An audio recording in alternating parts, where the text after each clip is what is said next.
Juggernaut is a fictional character appearing in Marvel Comics and has been featured in 2 X-Men publications as the bully, anti-hero, and mainline antagonist. He is a regular human, and his overwhelming strength is powered by an ancient entity, Cyttorak. He is both a villain and a victim. He once got expelled from school and is cruel toward his brother. This cruelty stems from jealousy. Upon seeing his glaring red-colored armor and helmet, a question has always thrilled us. Why does he wear a helmet underneath his metallic armor? In this video, we will unravel the mysteries around his helmet. Before we go into our explanation, we have a very small request. If you like our content, please support us by subscribing to our channel. This is a small click for you, but for us it means a lot. Thank you. Let's begin.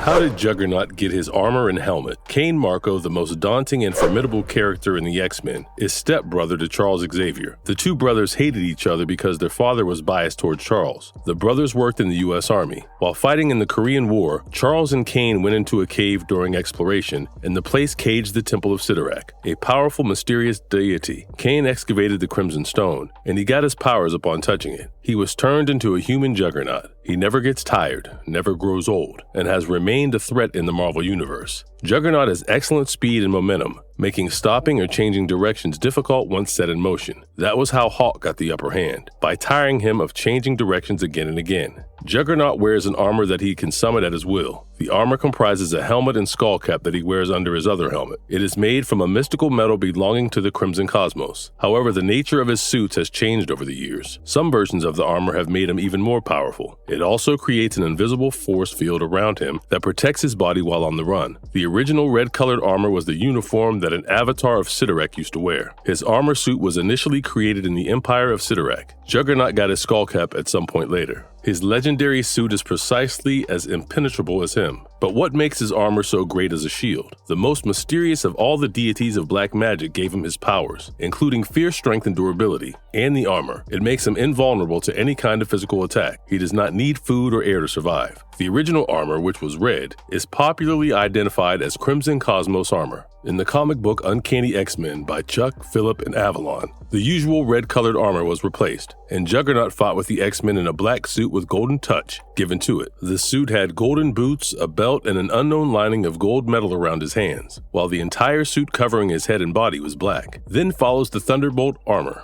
Juggernaut had a color variation in Thunderbolt, written by Jeff, Frank, and Kev Walker. At the same time, it was still red with a Thunderbolt symbol in its hand. Unlike the previous ones, this suit was thicker in some places and allowed flexible head movements. Although the build of the armor is sturdier, it only offers him a little protection as his mates defeat him until the rest of the Thunderbolts come around to help him. Further, with the reappearances of the character, his armor had only improved. New Excalibur armor and Fire itself Armor 2 have been exciting evolutions in his suit, but the most different one has to be the one in X-Men, The Last Stand. It was Cain Marko's first live-action role, where he was an overpowered mutant. Although the design is not rock-built and it looks much more straightforward, however, he was still undefeatable and the force of unfathomable power. Over the years, the suit has shown many variations, but the helmet has remained his signature look.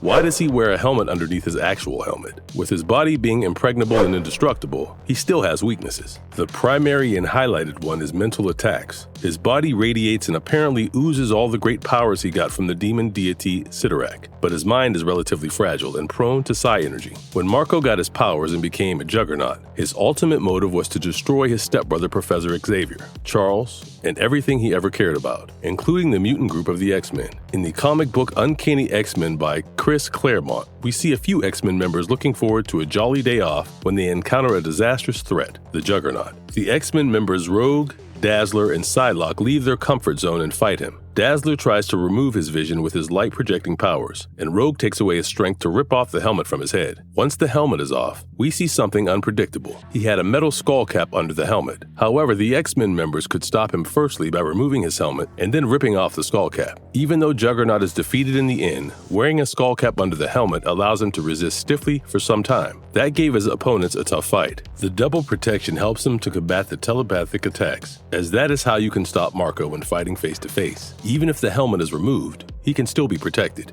As a result of his great strength and enormous body figure, he is physically unstoppable. Hence, with dual shielding layers, his opponents have two ways to stop him. They may find the Crimson Gem of Cyttorak and transfer Kane's power to some other individual. It would eliminate the regular bombarding of the X-Men people. However, they would still have another person with the same mystical powers of the stone to fight, so they are left with the last option, attacking Juggernaut in the brain. The psychic attacks can weaken him from the inside, thus giving ample opportunities for his rivals to defeat him. The Skullcap blocks all such attacks. Now anyone who takes up the weapon to fight Juggernaut has to gear himself sufficiently so that they first remove the helmet and then the Skullcap to defeat him, which might be more challenging than it sounds because of his strength that can shatter the mountains.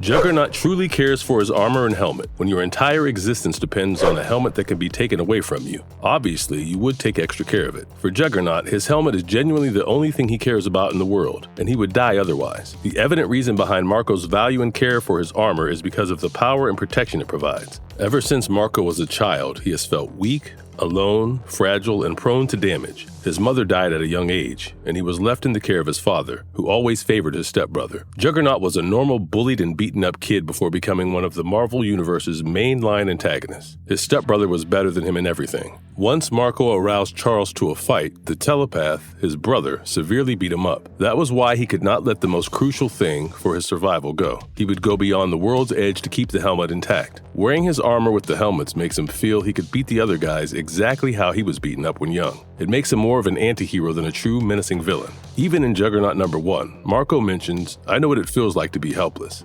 D-Cell, a girl trying to help the innocent people living in Manhattan, tries to stop Juggernaut with the help of kinetic motion. However, Juggernaut rushes past the energy and crushes D-Cell under the rumblings. Marco fought back only because kinetic energy was thrown at him. He did not want to intentionally harm any innocent people, as we see when he later tried to help her out by bringing her to the hospital. When Juggernaut reaches the end of the void, he finds that he needs to sacrifice what has come before, to see what is it for him in the future. He accepts that armor is all that matters to him, and he is all he ever had. He lets go of the suit to move on. The suit fueled him, both emotionally and physically. Speaking metaphorically, the suit gives him something that he has yearned for since the beginning: power. Not the power one would use to harm the innocents, but to make things even. When someone does not find love in their childhood, soon something comes up in life to fill up the blank. For Juggernaut, it was the gem and the powers and armor he got from it.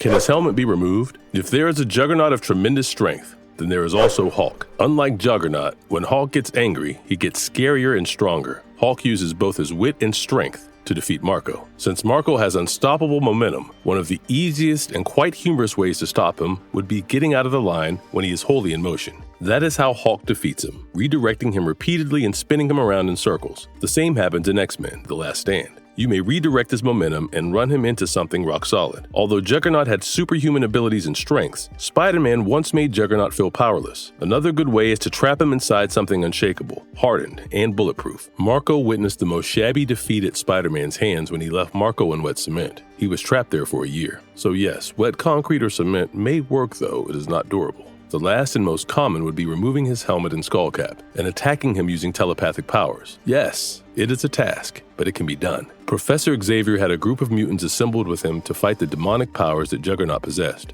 Beast gave himself all in the fight. With Beast's help, Angel stripped off his helmet rather shockingly. It left his only weakness exposed to Charles' psychic attacks. Conclusion: Kane Marco is almost unbeatable, and nothing can stop him when he is moving. The gems power him with an unlimited supply of energy. Putting his powers aside, his armor with the helmet trails as the first best thing the stone has given him. Over the years, the writers have ensured that Juggernaut's character, including the relevance of his helmet to the main plot, remains fascinating. After successfully pulling up so many reappearances, we all await the character's return to the game. We would not be surprised if Juggernaut comes with another yet more powerful and enhanced suit armor in the future. And if you liked our content, don't forget to leave a like and subscribe to us if you haven't already. Have a good one, and be safe. Thanks, everyone.